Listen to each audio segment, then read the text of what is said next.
Well, good morning, ladies and gentlemen. It is day 30, and that is Thursday, the 30th of April 2020. Hard to believe it's the last day of the month already. And as I look outside today from the study window, I'm going to be busy all day with a jam store today, but it's a day for inside with a good book or a nice long film, or maybe both. And certainly a nice cup of coffee or two along the way as well. And I'm sure the farmers are happy with that little skiff of rain, or maybe more than a little skiff of rain as well. Okay, but our little book today is entitled, What Should I Do? And you'll find that if you're new to these books, and I know one or two of you are in recent days, if you look up day 30 in the little Explore book, and that the title of it should be, What Should I Do? So decisions.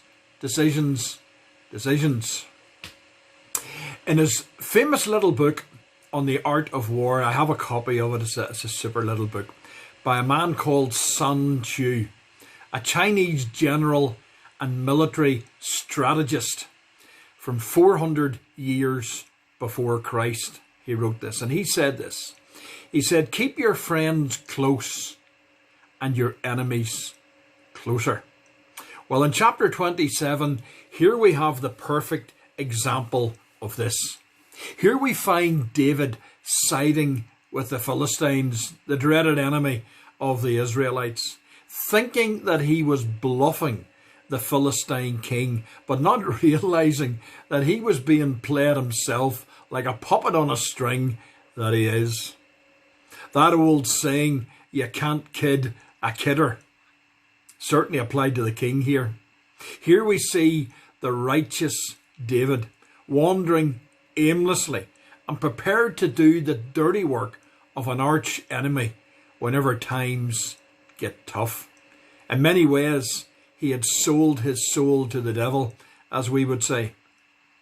I can only imagine the hilarity that it caused in the Philistine palaces. I remember in the 1980s working 13 weeks on a row, 12-hour days, and that included 13 Sundays in a row, and missing church every time before a brother in Christ rebuked me and brought it home to me the error of my ways. Now that for me was the last time. You simply can't claim, you see, friends, to love God and His Word if you do what David and I did and just simply ignore it, putting it off to one side. The angels wept, Satan laughed, and God sent a friend. I just wonder, friends, do you need a friend to come and tell you of something that you're doing at the moment that you really ought not to be doing? So what is the summary then of the next chapter of 28? Well, the Philistines again prepared for battle against Israel. Samuel was dead, and Saul had expelled all of the mediums, the witch doctors and the witches, etc., all out of the land that he was told to do, because there must have been plenty of them. However, whenever the Philistines gathered at Shunem and Saul gathered at Gilboa, Saul was afraid. So he consulted a medium, which was against the law. His law. He actually brought it in. And Saul disguised himself to do so, and he asked the medium to call up the spirit of Samuel. And God allows it to teach Saul a lesson from beyond the grave. And the news is grim. Because of his disobedience, because of all the shenanigans of what he's doing, ignoring God, not having time for God at all, he says the Israelites are going to lose the battle, and Saul, along with his sons, are going to lose their lives. Now, friends, whether we care to believe it or not, there is a penalty for sin. There is a cost to going against the things of God. And Saul was afraid that he would lose this battle. It was there in his mind right from the very start. He always had this inkling in his mind, this is not going to go well. That's why he consulted her in the first place. He knew that because of his lifestyle, that a day of reckoning was coming, that he would be made accountable. But Saul was afraid of the unknown. What's beyond this? I don't know. Why? Why was he afraid? Because he had no relationship with God whatsoever. He was aware of who God was. He was aware of God's requirements. He knew fine rightly that God hated sin, yet he persisted in doing it. Did he not think that there would be consequences to this? He knew that God required him to make a commitment to him with his life, but Saul consistently did his own thing, and it brought not only shame to him, but shame to the nation of Israel. And they were God's own people, remember. And because of that, it brought God into disrepute by the people around Israel who mocked their God openly. Now, friends, God will not permit such a thing to continue. What happens is that what happened to me when I worked all those years ago in the 1980s, all those hours and days, we crash and we burn out and we wonder what's going on in our lives. Well, friends, we get to that stage. It's God intervening. It's God intervening with you. Well, what's the answer? Well, the answer has to be to come back to God. Come back to God. Find it in the Bible. Start reading your Bible. Pray. Take the advice of other godly people like I did. And I turn to God because I know he will answer me in his time. I've learned that lesson. But for both David and Saul, I think once you sin, same with everybody, isn't it really? Once you sin, it's easy to keep continuing and even prolonging that sin, which is exactly what we see here in these two chapters. Both men have disobeyed God so many times that another sin's not going to really make an awful lot of difference. They don't think twice about it anymore. They become conditioned to sin. The same thing can happen to us, friends. I'll do it this time, I'll do it another time. I won't do it after that. But you always do. They don't think twice about it after a while.